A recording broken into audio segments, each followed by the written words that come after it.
कैसे हो? ट्रिग्नोमेट्री आ रही है तुमको समझ में? देखो ट्रिग्नोमेट्री का अपन ने जो इंट्रो था, जो इसकी टर्म्स वगैरह थी, वो अपन ने देख ली। अगर जिसने नहीं देखी है तो इससे पहले वाली वीडियो देख ले, इसका लिंक हमने इसमें डाल दिया है। अब अपन एक्सरसाइज 8.1 कर रहे हैं। एक्सरसाइज 8.1 बहुत ही ज़्यादा इजी है, बहुत ज़्यादा इजी है। मतलब किसी भी चैप्टर में इतनी इजी एक्सरसाइज नहीं होगी जितनी इजी इसके अंदर है। बट बस ये है कि आप थोड़ी इसके टर्म्स के बारे में थोड़ी सी जानकारी रखो कि साइन क्या है, कॉस क्या है, टेन क्या है, और उनके एंगल्स के बारे में, है ना? ठीक है। अब इसमें क्वेश्चन नंबर 1 से स्टार्ट होता है, बट अपन सबसे पहले क्वेश्चन नंबर 11 कर रहे हैं, जो देखने में तो ट्रू फॉल्स है कि भाई ट्रू फॉल्स है, प्लस रॉन्ग और राइट करना है। बट इससे क्या है, अपने कई डाउट्स क्लियर हो जाएंगे कि इसके अंदर क्या क्या चीज़ें हैं जो अपने को नहीं पता है। तो ये समझने की देखो कि ये कैसे होता है। बहुत सारे डाउट्स हैं, जो थोड़े थोड़े डाउट्स इसमें इन में क्लियर हो जाता है कि ट्रू फॉल्स होता है, फिल इन द ब्लैंक्स वगैरह आते हैं, उसके अंदर अपने बहुत सारे डाउट्स क्लियर हो जाते हैं। अब देखो इसका फर्स्ट क्वेश्चन ही देखो, बहुत बढ़िया है, जिसके बारे में अपन सोच भी नहीं सकते। The value of 10 is always less than 1। ये कह रहा है कि जो 10 की जो वैल्यू है वो हरदम 1 से कम होती है, मीन्स कि 0 से 1 के बीच में होती है।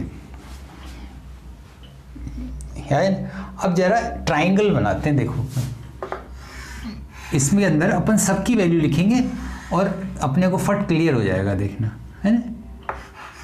देखो ABC एक ट्राइंगल है।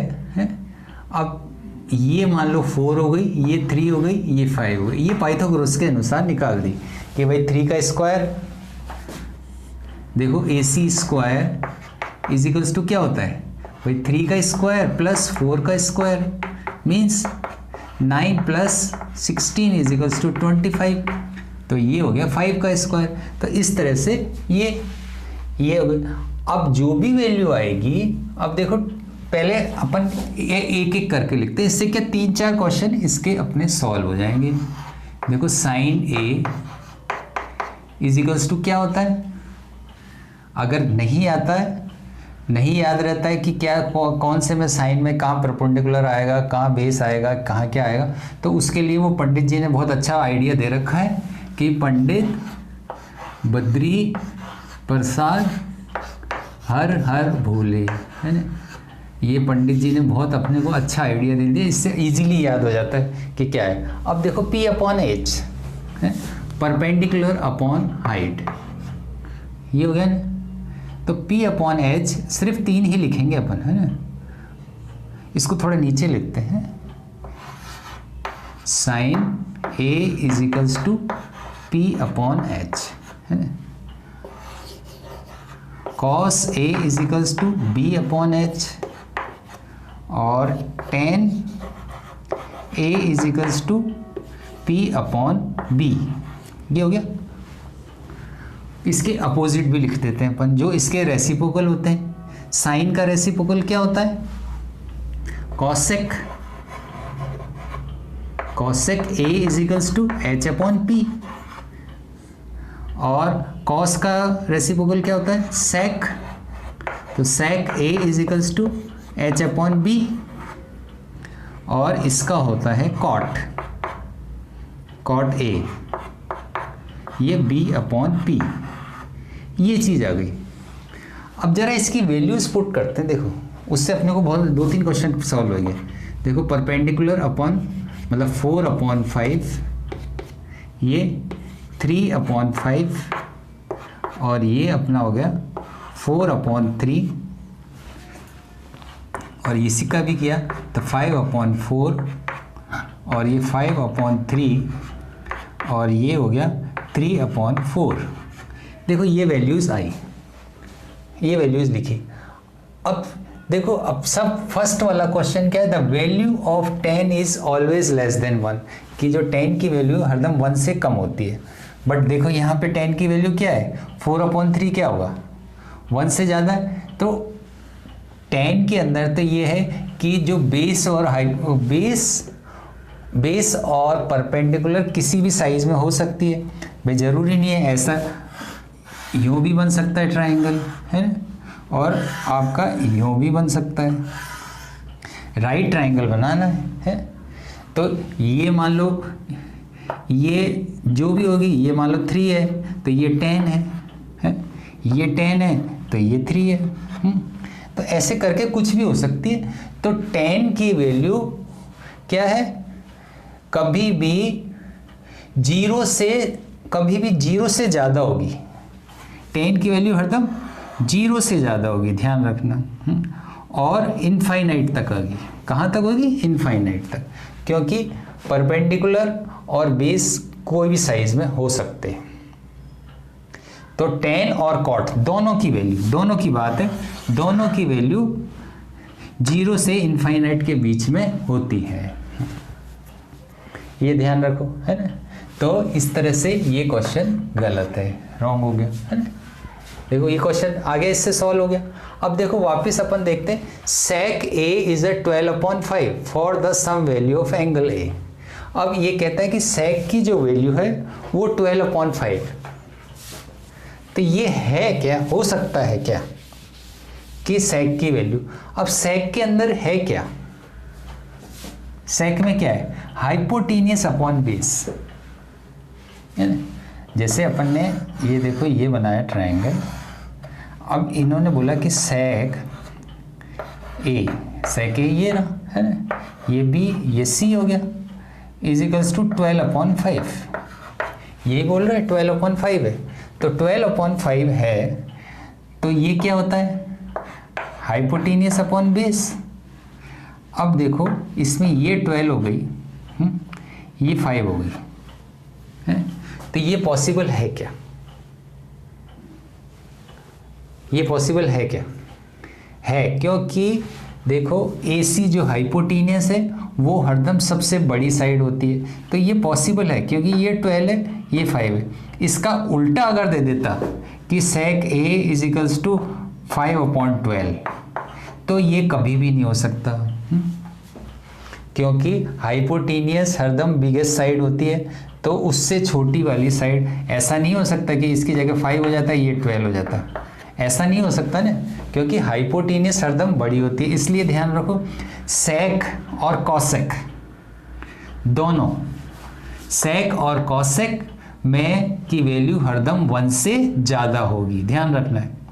sec और cosec की वैल्यू हरदम 1 से ज़्यादा हो, क्योंकि इसके अंदर ऊपर हाइपोटेनियस आती है, जो इसके में है कि H/P होता है, H/B होता है। तो sec और cosec की वैल्यू हरदम 1 से ज़्यादा होगी, है। और ऐसे ही tan और cot की वैल्यू 0 से इनफाइनाइट तक होगी, उसमें 1 भी आ गया 2 भी आ गया, जो भी कुछ आ गए, है ना। और इसी तरह से sin और cos, इन दोनों की वैल्यू हरदम 1 से कम होगी, है ना, कि sin angle A is always less than 1, ये चीज़ है, ध्यान रखना कि sin A and cos A both are, cos A की भी चाहे कोई सा ही एंगल हो, sin A cos A में A हो चाहे C हो चाहे थीटा हो चाहे कोई भी हो, तो इसकी वैल्यू हरदम 1 से कम होगी, ध्यान रखना है। इसकी वैल्यू कम होती है और इसकी वैल्यू ज़्यादा होती है, क्योंकि ये हाइपोटेनियस से चलती है, और इसके अंदर हाइपोटेनियस नीचे होती है। आ गया। तो देखो इस तरह से ये क्वेश्चन राइट हो गया है। और इसी चीज़ को लेते हुए देखो ये वाला 5th वाला है कि sine theta is uh 4/3 for some angle theta, कि साइन थीटा में 4/3। अब देखो साइन थीटा में 4/3 नहीं हो सकता, चाहे कितनी कोशिश कर लो आप। ये है ना, ये क्या कह रहा है, साइन 5th वाला क्वेश्चन है। देखो sine theta is equals to 4/3, तो साइन थीटा, ये अपन ने थीटा ले लिया। अब थीटा ले लिया तो क्या हो गया, परपेंडिकुलर अपॉन हाइपोटेनियस हो गई। तो परपेंडिकुलर हाइपोटेनस तो 4 और 3 ये बता रहा है ना, बट सबसे बड़ी साइड कौन सी होती है? हाइपोटेनस होती है। तो ये कभी हो ही नहीं सकता। इसका उल्टा करता तो हो जाता भाई, 3/4 करता, वही सेम 0.75 देखो आ गया। चाहो कैलकुलेट करेंगे तो ये नहीं हो सकता, ये भी रॉन्ग है ना। तो ये जो चीज़ है ना, ये चीज़ अपनी समझने वाली, जैसे ये चीज़ अपन ने पहले नहीं करी और कोई नहीं कराता ये चीज़ें। ये चीज़ इसीलिए बुक में फिल इन द ब्लैंक्स और ये ट्रू फॉल्स और 1 नंबर क्वेश्चंस इसीलिए दिए जाते हैं कि जिससे आप उसके चैप्टर के कॉन्सेप्ट्स को क्लियर करो कि इसमें ये होता है, ये नहीं होता है। अब देखो थर्ड वाला question, cos A is the abbreviation used for cosecant of an angle A। अब इसने देखो ये, अब ये अगर अपन ने वैसे तो ये फर्स्ट वाली वीडियो में कर रखा है कि कौन किसका कोसिकेंट का मतलब क्या होता है। इसको थोड़ा पढ़ने में ही ध्यान रखोगे ना कि ये अब इसने क्यों, इसको ऐसा क्यों दिया इसने कि कॉस है, क्योंकि ये देखो ये कॉस, ये भी कहाँ कॉस आ रहा है यहाँ पे और यहाँ पे भी कॉस आ रहा है। तो यहाँ पे बच्चों में कन्फ्यूज़न हो जाता है एकदम, अच्छा कॉस, अरे वहाँ भी कॉस, वो बड़ा है वो उसका ये एब्रीविएशन यही तो है कॉस, बट ऐसा नहीं है। ध्यान रखो कि अब सारे सबके एब्रीविएशन देखो लिखते हैं अपन। साइन का क्या होता है? साइन। कोसिकेंट, कोसाइन, कोसाइन मतलब कॉस आ गया ना। देखो ये तो कॉस का क्या होता है? कोसाइन होता है, कोसिकेंट नहीं होता। ऐसे ही टेंजेंट, ये अपन थोड़ा रिवाइज हो जाएगा। इसका क्या हो गया? टेन। उसके बाद कोटेंजेंट, कॉट और सीकेंट मतलब सेक और कोसीकेंट मीन्स, अब देखो यहाँ पे आ गया कॉसेक। यहीं पे जबकि बाकी सबके एब्रीविएशन 3 अल्फाबेट्स में ही है? बट यहाँ पे कॉसेक ये 5 का कर लिया, क्योंकि कॉस ऑलरेडी अपने पास था तो इसलिए इसका नाम कॉसेक रखा गया। तो यहाँ पे ये समझ में आया ना कि कॉस किसका एब्रीविएशन है? वो है कोसाइन का। ये चीज़ आ गई समझ में कि ये कोसाइन का है, तो ये भी इस तरह से रॉन्ग हो गया। देखो ये चीज़ें अब क्लियर हो रही हैं, ये चीज़ें इससे क्लियर हो रही हैं। अब सेम एक और क्वेश्चन है, देखो cot A is the product of cot and A. ये भी देखो गलत है। कॉट ए को बोल रहा है कि ये होता है cot multiply by A, but ऐसा नहीं है, क्योंकि कॉट ए अपने आप में एक चीज़ है? ये चीज़ नहीं है ना? क्योंकि इससे पहले अपन जो पढ़ते हुए आ रहे, अपन जो अलजेब्रा में पढ़े हैं 2 multiply by x is equals to 2x, तो अपन यहाँ पे कंफ्यूज हो जाते हैं। अच्छा ये चीज़ है, अच्छा कॉट ए क्या है? Cot multiply by A. अगर कॉट सी होता तो cot multiply by C, but नहीं, ये एक एंगल है ट्रायंगल का, है उसकी वैल्यू है कोई, है ना। तो ये कॉट ए ही अपने आप में एक चीज़ है, ये कोई इसका प्रोडक्ट नहीं है। आगे ना समझ में? देखो ये क्वेश्चन आ गए समझ में, इससे कई डाउट्स अपने क्लियर हो जाते हैं। तो इस तरह से ये क्वेश्चन हो गया। अब इसके बाद अपन नेक्स्ट क्वेश्चन स्टार्ट करेंगे। नेक्स्ट मीन्स फर्स्ट क्वेश्चन से।